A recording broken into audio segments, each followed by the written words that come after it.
Thank you. When Jim started that off and he said long blonde hair, I thought you were going to say you think girl, which could be true as well. Occasionally I am mistaken for a girl, but hey. I thought I'd spend today's talk actually speaking less about the benefits of collaboration. I think many of you are fully aware of those. I'm going to talk about how actually digital is changing it and how digital is actually unlocking opportunity therein that hasn't been present before.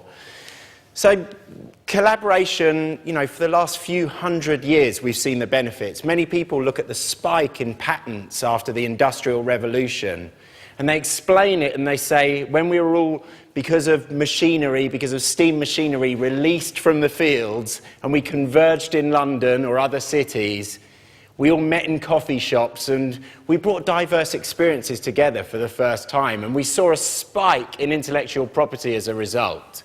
So collaboration, and particularly collaboration among diverse people, I think is pretty proven. What's interesting to me is technology is actually removing the friction. It's taking the barrier. Historically, assembling a room like this of diverse people is incredibly expensive and challenging to do. You could argue that technology is taking out some of that friction. And so I'm going to focus today on two things. I'm going to focus on what technology is unlocking that we've seen in the offline world works. And then I'm going to give you, from the experience of launching a few platforms now, 3 takeaways. And if you're going to ignore the whole talk, which you're absolutely welcome to do, I just ask you to consider the 3 takeaways at the end. Because no matter what type of collaboration system you're creating, I think the 3 takeaways will hold value. So let's talk about what digital's doing to collaboration.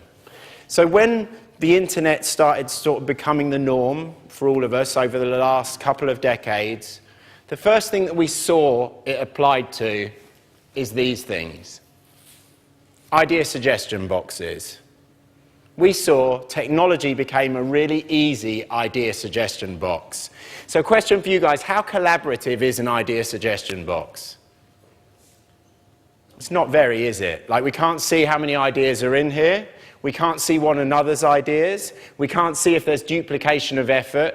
In fact, this type of system where we solicit ideas from individuals and then some poor soul has to act as a moderator in the middle and decide what's good is kind of the first phase of digitizing this stuff. But actually it works well in certain cases where you actually want to celebrate the lone genius, where there's an individual scientist that might unlock the answer you're looking for. This approach can make sense. So I'd say look at this and examine this kind of digitized idea suggestion box when you're looking for a solution that perhaps an individual can give you and where the solution is absolutely objective.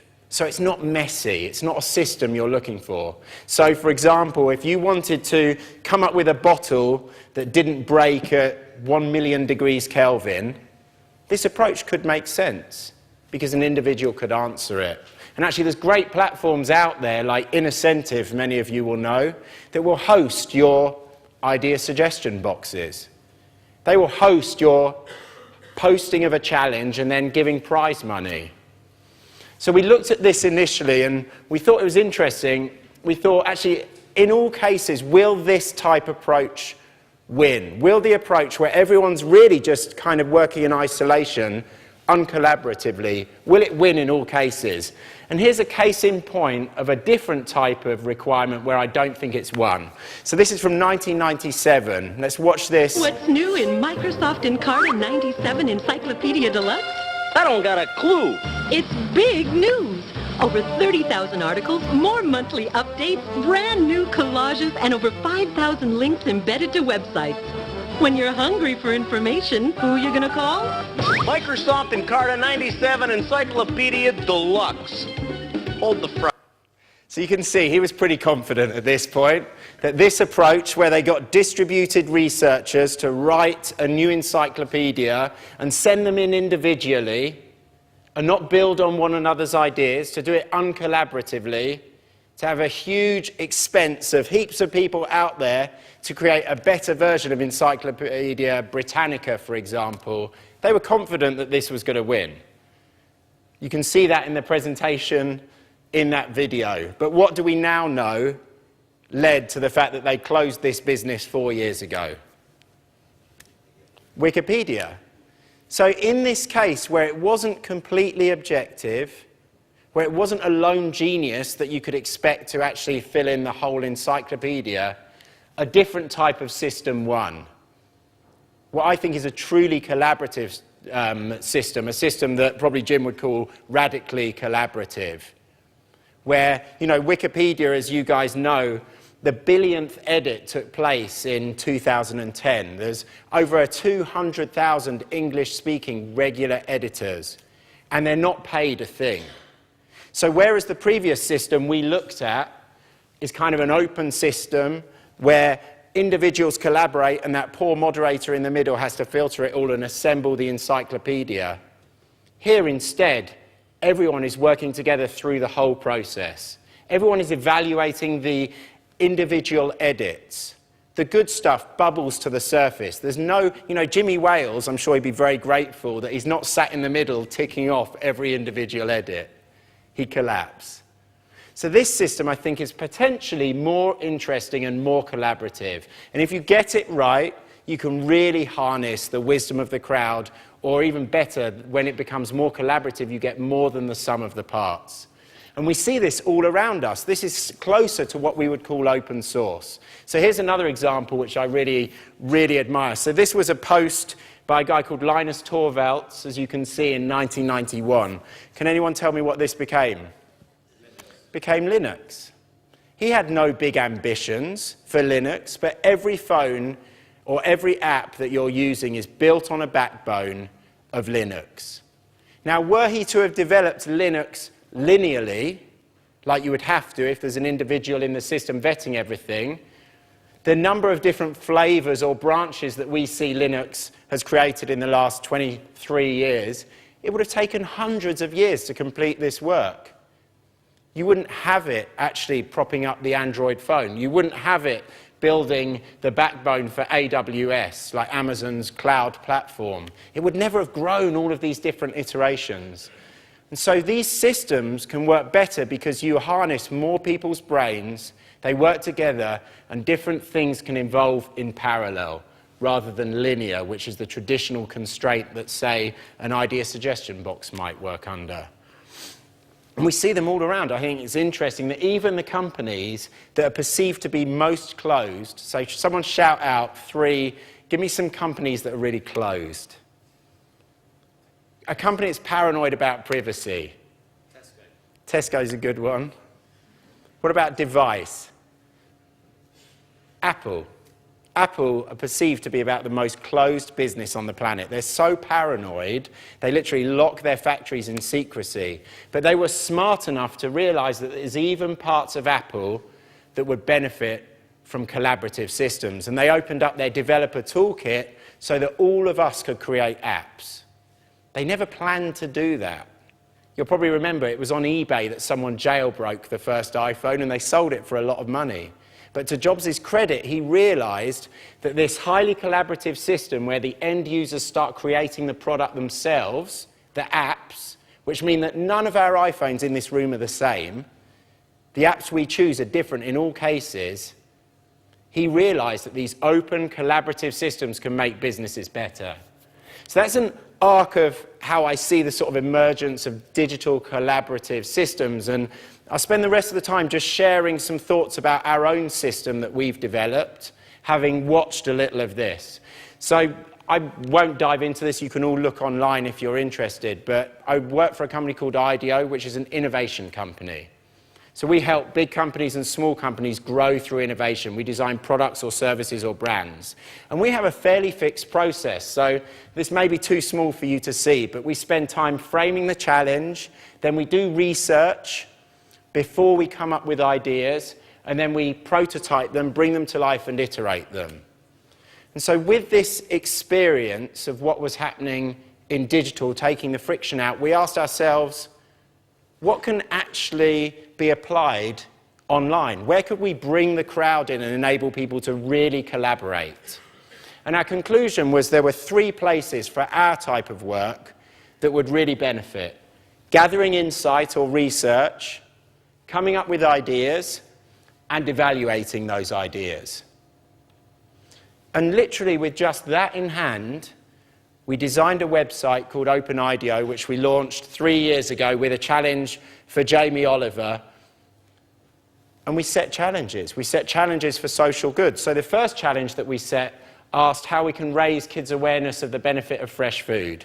And you can see this reflects the timeline we just talked about. We really spend a lot of time investing in getting the question right. And then now 55,000 people will collaborate together to answer questions like this or the 20 others that we've done more effectively. So we start with an inspiration phase or a research phase, which is important. We don't jump straight to ideas. That idea suggestion box we looked at, it jumps straight to ideas. It's crazy. If you do that in an open way, it's a race to the bottom of the barrel. As soon as you guys see that someone's put up a rubbish idea, it's a race downhill. So instead, we don't jump to ideas, we step back and we jump into research to build engagement around the topic, to understand the problem more deeply, to see what solutions have been tried and why they succeeded or why they failed. All before we ask for ideas. We then jump into ideas. We ask people to bring them to life. We set the hurdle really high, incidentally. Another thing I think is really important in these systems is we optimize for quality, not quantity.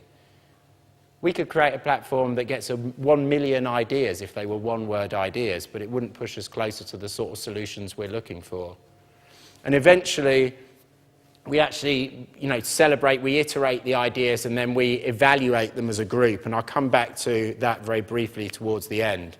And it's been interesting to see, running these sorts of challenges, the impact we can have. We run some challenges like this that all of us in this room can relate to, but we run really tough challenges as well. For example, we've run one on there before asking how we can reduce the risk of genocide. Asking how we can actually help people in hard-to-reach, hard-to-access areas. And what we see, one of the advantages of these open systems where everyone collaborates to drive engagement and come up with better solutions, is that you get a wider array of different solutions. Because you don't have to say at the start, I need a chemical, in this case, a polymer that won't crack at 1,000,000 degrees Kelvin. You can open the solution space to be much wider. So in some cases, we've seen success because individuals take action. So we ran a challenge for Stanford to try and get people to register for the bone marrow registry, which means swabbing their cheek, hence it's saying it up there. And we found through the course of the challenge, 100,000 people swabbed their cheeks. So some challenges that you guys run, individual units of action, individuals' actions can actually come together to have huge impact. In this case, it saved someone's life. Or alternatively, you might have sort of higher level impact. In a challenge we ran for Amnesty where they wanted to reduce kidnapping, we designed on the platform together an app that enabled them to do that. They won a grant and they're now rolling it out globally,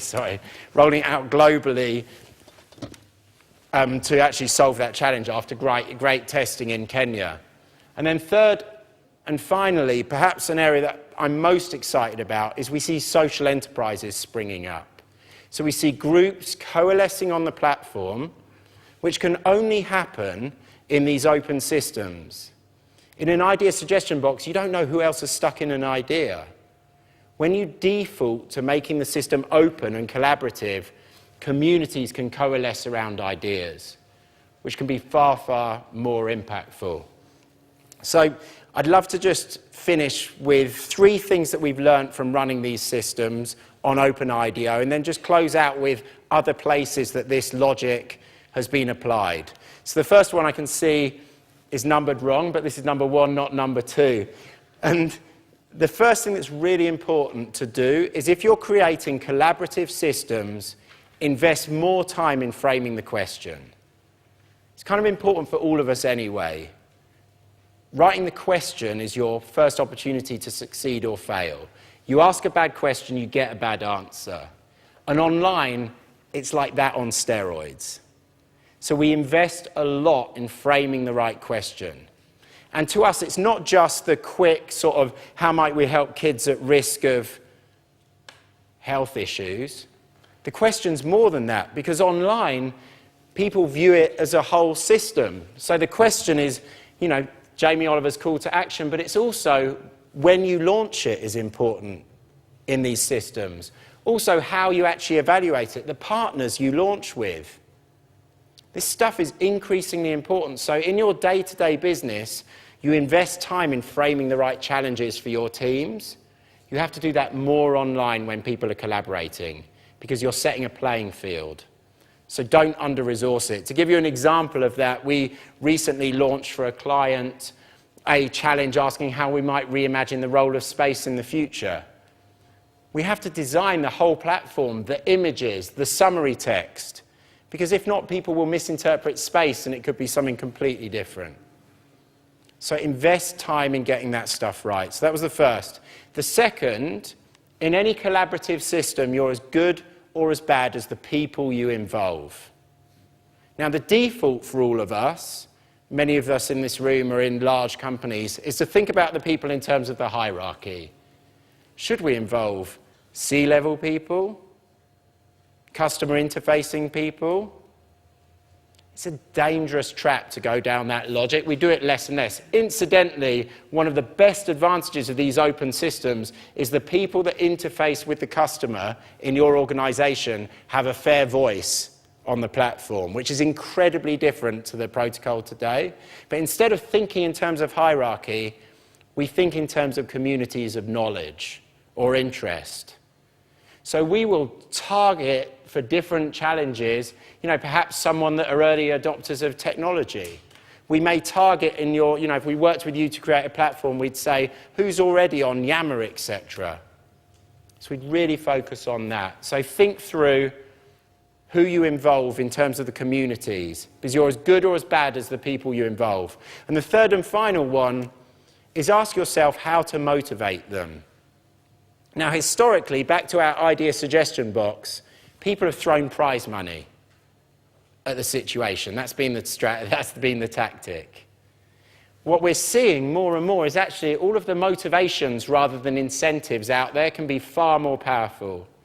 So instead, we tried to design it for people's curiosity, their intellectual challenge.